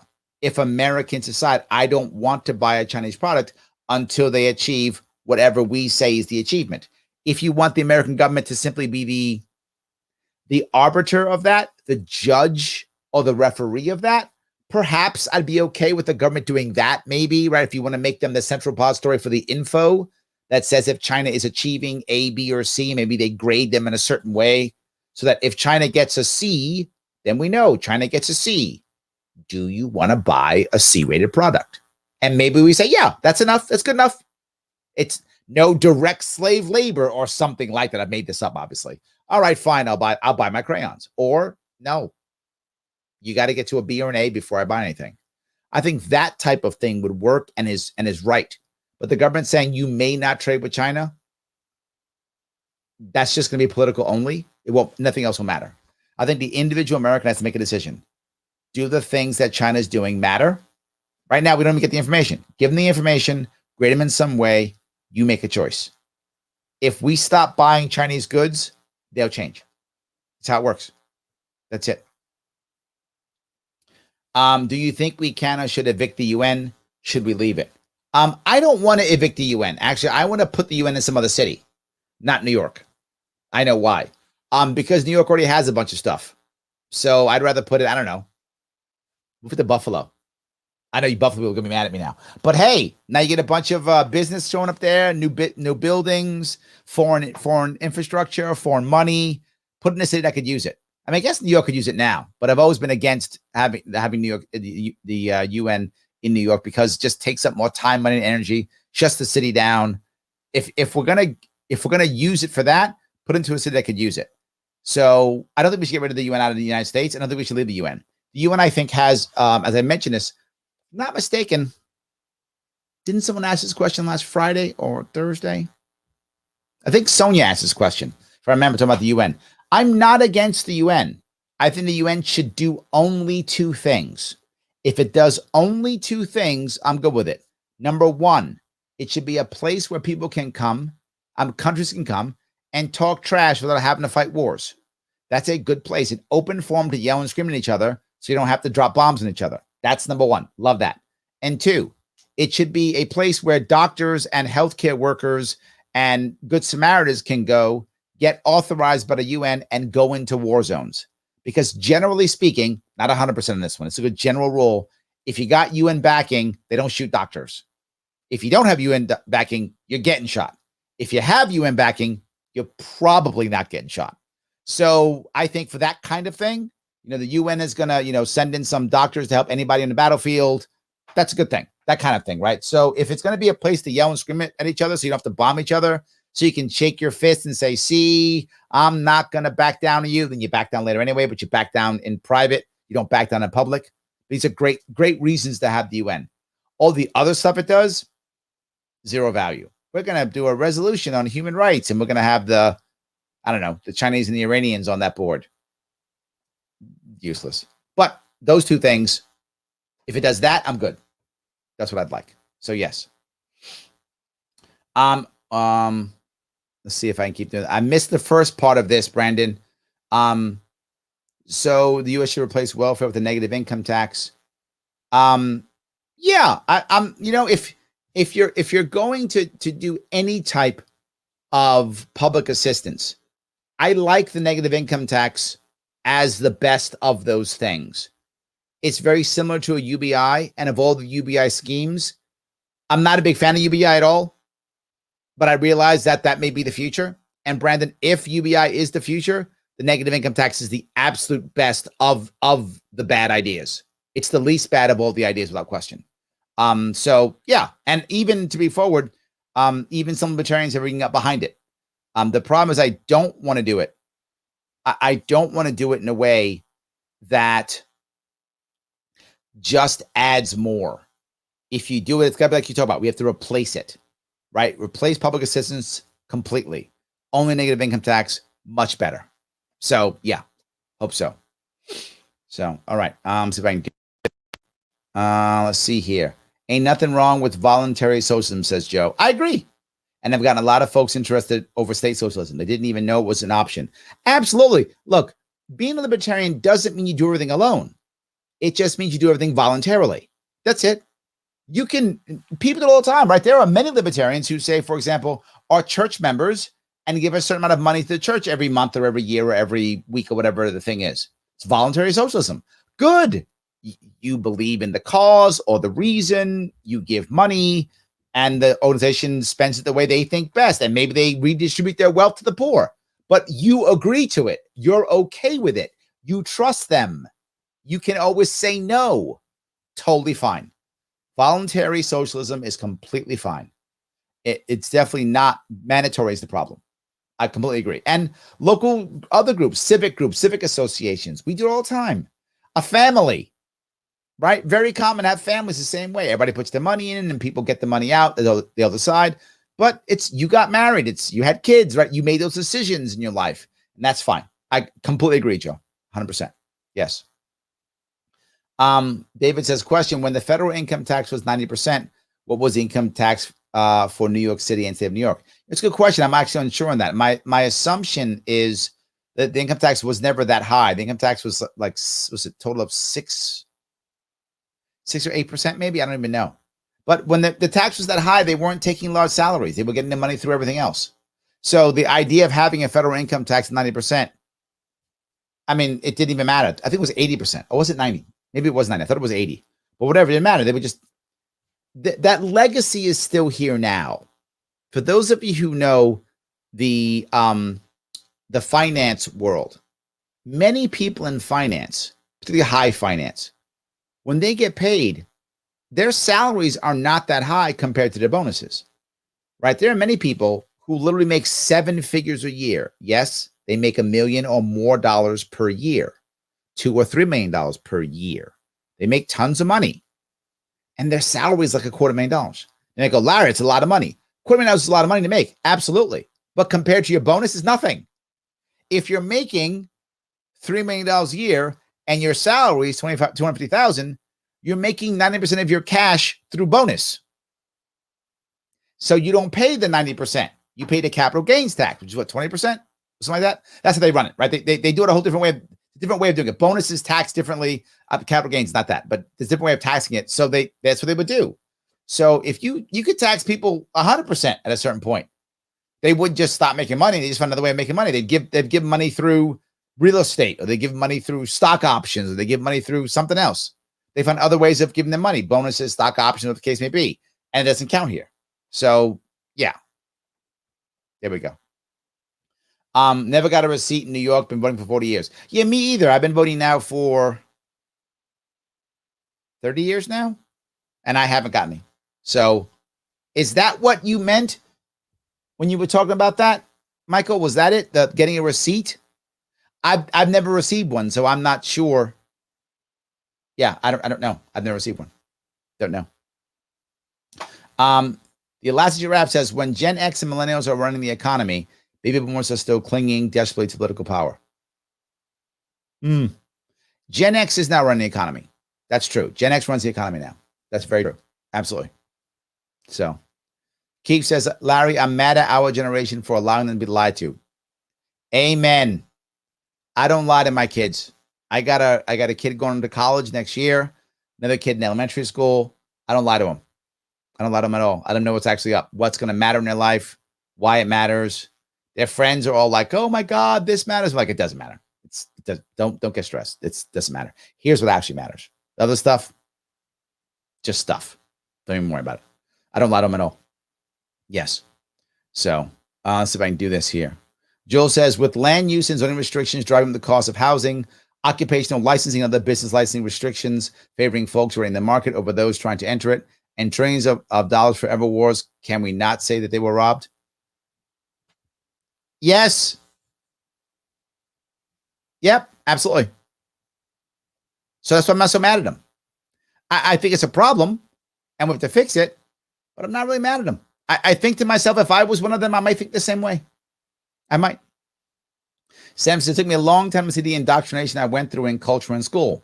It took me years to see it. So I remind myself it may take others years too. Thank you, Sam. Yes, absolutely. 100%. There was a long time when most of my young adult life, I didn't care about local elections at all. I thought it was stupid. I know, so funny, but I thought I used to think local elections were stupid. It didn't matter. Who cares? All that matters is like president. That's what I used to think.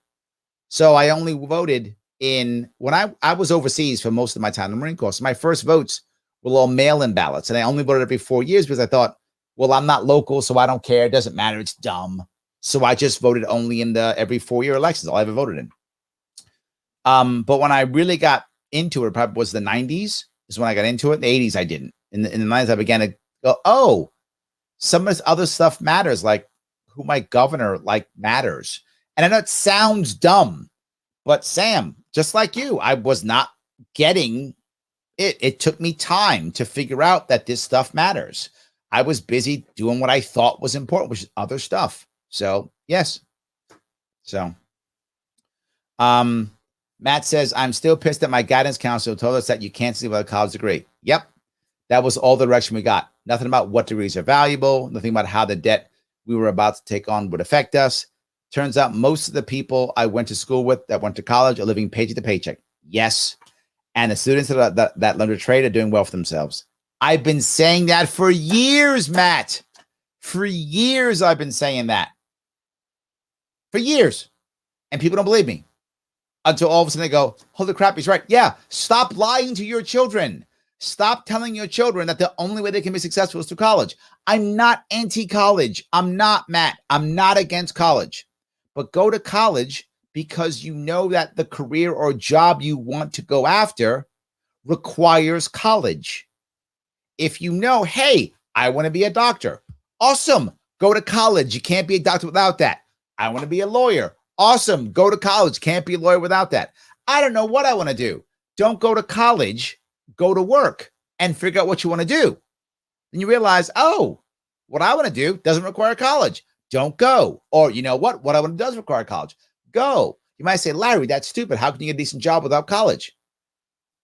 Would you rather lose 4 more years of working and spend $100,000 in debt? Or would you rather work for 2 years, figure out what you want to do, then go to college ready to go? I went to college late. I didn't go to college until I was 21. I spent several years in the Marine Corps figuring out how to be a man and not being a punk kid, which is what I was at 17. So trying to not be a punk kid anymore. I didn't care.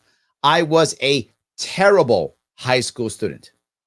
And I mean terrible high school. I basically bribed and lied my way to get D's in my last year so I can graduate.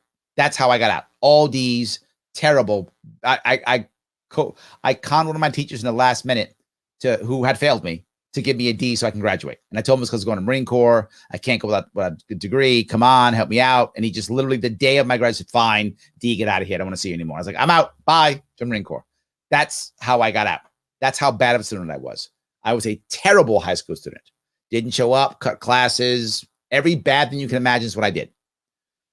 And when I went to college, if I would have gone to college, I would have been a terrible college student. I didn't want to be in college. I didn't want to be in school. I would have been terrible at it.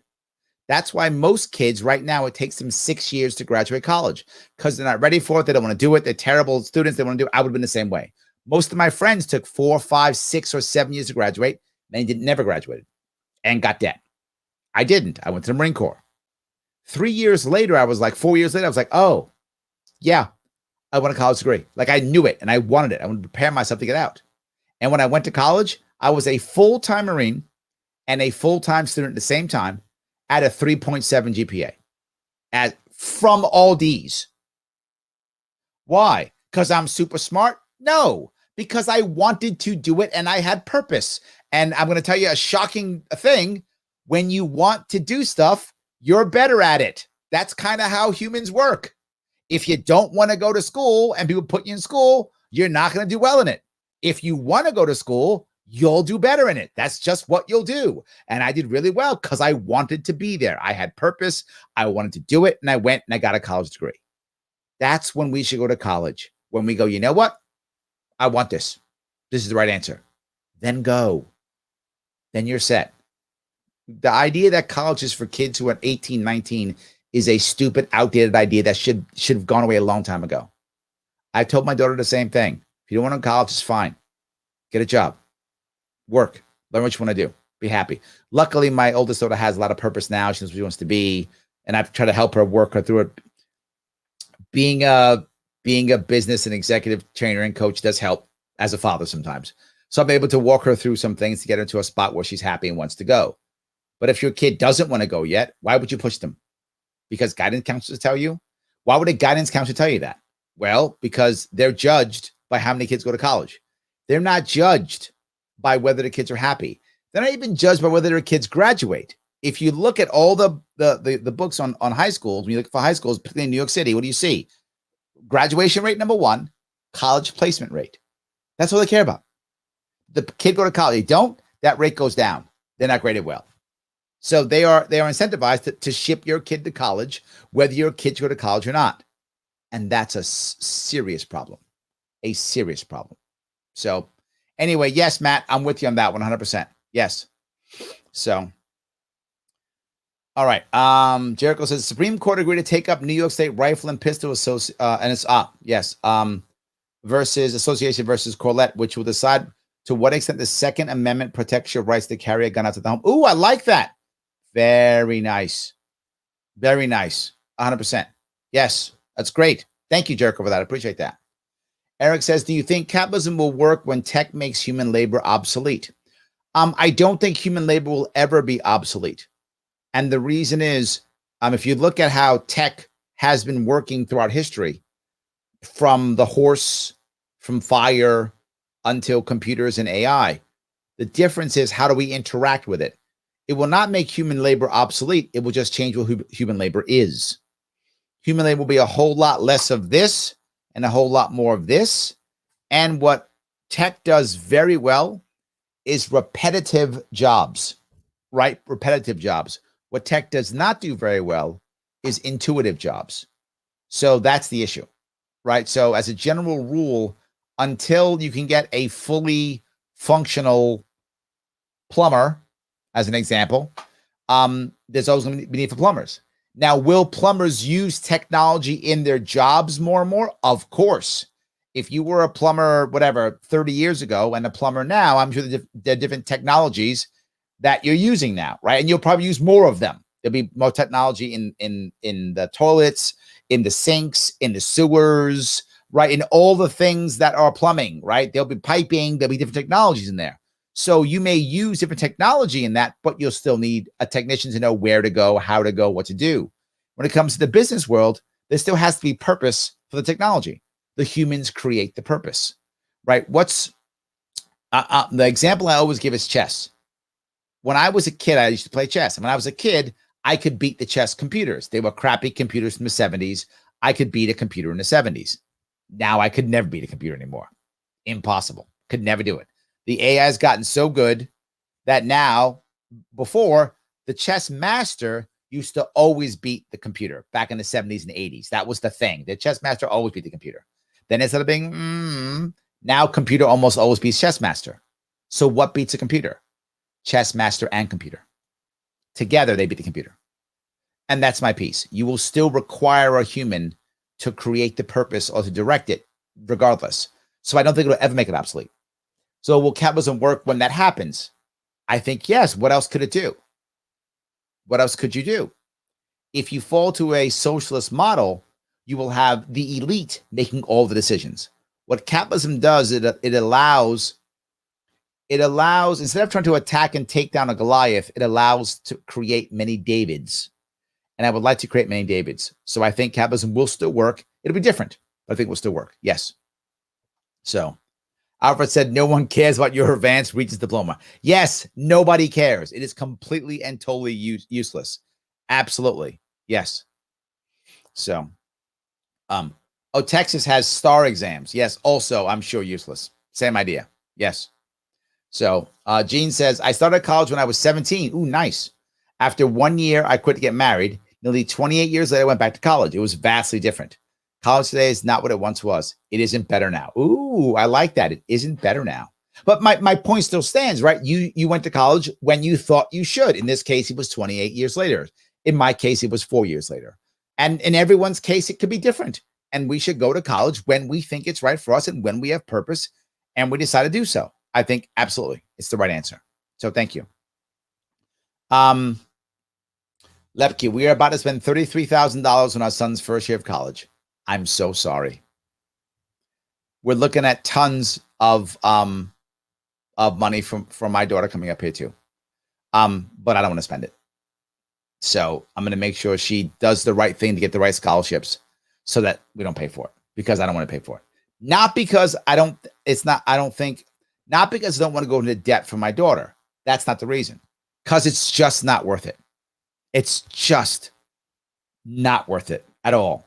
The crap education that kids are getting in college, it's an embarrassment. It's not worth it at all. Yes. So 100%. All right. Jenny says, my homeschooled friend's kids started college at 13 years old. Wow. Look at that. I love that.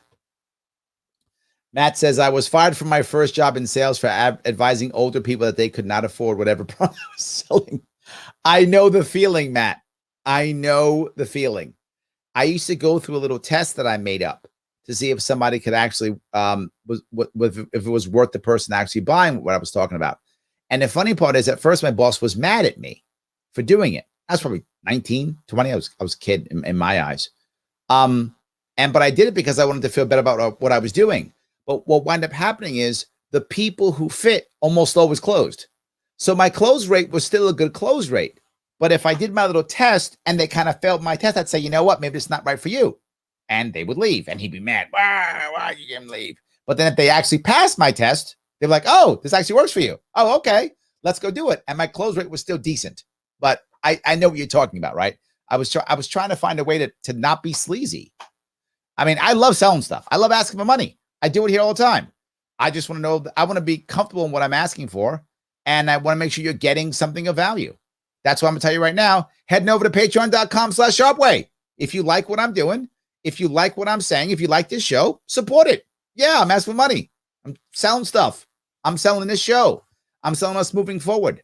I'm selling us having the movement go forward. I'm selling us being more popular so that more people see what we're doing.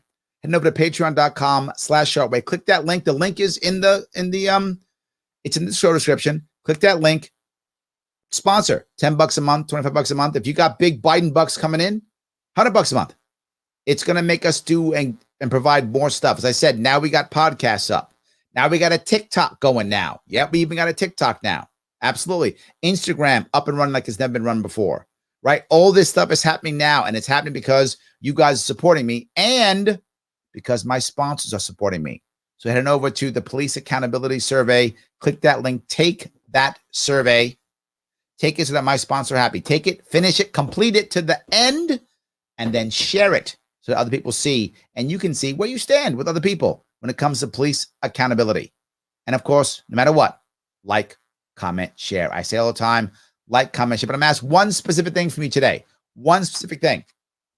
For those of you who are here who have not right now already gone over to my Sharpe Way YouTube page, not Larry Sharpe YouTube page, the Sharpe Way YouTube page. For those of you who haven't done that, please head on over there right now, click subscribe. I need more subscribers. What happens if I get canceled in cancel culture? I got to have more things that I can rely on. So I need you to go on, head on over there to the Sharpe Way YouTube page now and click subscribe. You don't want the bell, don't ring the bell. But I'd like you to ring the bell. But if you don't want to ring it, fine. Subscribe anyway. It's important. Please make that happen. I appreciate that. Thank you so much. So, all right. Charles says, how about everyone stop classifying themselves in any group? People should just be themselves, remove themselves from any group, party, or group. You know, you bring up an interesting point, Charles. I think people like being in groups, but I think they just don't like to be grouped, if that makes any sense. Like, people don't want you to go, you're this. They want to pick their own name. They want to pick their own group. I think that's what people do. I think people want to jump in and pick their own group. I think that's normal. Chris says, what advice do you give to someone attending their first state convention? Many things. The first one is meet as many people as you can. Don't spend so much time with people you already know. And when you do that, when you're at the convention, set up a time to have a phone call or a meet, if you're close enough, the people you meet there to have another sit down. So if you go to the convention, you meet, 20 people, how big your convention is. And at your convention, out of those 20 people, 10 you already know. Spend a little bit of time with 10 you already know. Spend a bit more time with 10 you don't know, and set up a secondary meet with those other 10. Whether that's a phone call if you have a large state and you're far away. If you're in a smaller state, you can just go there, drive there and say hi, whatever. Do that. Second, when you eat, if you eat in the morning, if they eat mornings, if they eat in the evenings or afternoons, make sure you're not eating alone. Eat with a group of people, particularly people who you don't know well. That's the best thing. You want to network at the state convention because eventually they're going to need you or you're going to need them. So get to know each other so that when you work together, because you're going to, we're too small of a party to not work together. We're going to have to work together. So when they do need you or you need them, you have a relationship already that you can build and they know how to make it happen. In fact, many of them are going to need you already for something, or you might need them already for something. Let's get them going. You always want to realize the people who go to a state convention, those people want to do stuff, or you don't show up to a convention, right? If you don't want to do stuff, you don't go to the convention. You go to the convention because you want to do stuff. That's what you want to do. That's why you went there. So if you can be a purpose for them, Chris, to show them what to do or how to do it, be that purpose. They're happy to jump on board. That's why they came to the convention. That's really why they did it. That's why they came to the convention. So anyway, good. See here. Ed says, Paul, I never once had to show my New York State Regents diploma. Yep. But I've sent my D214 and bachelor's often. Yes. All that truly matters, I guess, along with what you mentioned, experience. 100%. Yes, 100%. Yes. That's a great piece. I agree with that completely. Totally agree with that completely. Yes. So, guys, Lee says, I'm a lot more entertained than the Yankees tonight. That's sacrilege. Love my Yankees. Don't say that. I appreciate that completely. I definitely appreciate you guys watching me and giving me so much time and so much energy. I do appreciate that. Paula says, would GovShop end all standardized testing K through 12? I mentioned that already, right? In my K through 10 plan, I changed to K through 10, and there's no standardized testing until high school. I don't mind standardized testing in high school. That I'm okay with, because by the time you're in high school, you know how to take a test. You know how to make that happen. When you're 8, 10, 12, 13, you can be a bad test taker. And if you're a bad test taker, now you're labeled a dumb kid. And it's because you're a bad test taker. That's a terrible idea. Wait till your standardized testing should only be in high school and above, only for the first 2 years of high school, and then that's it. And those tests should be much more aptitude tests, not intelligence tests. It should be, what am I good at?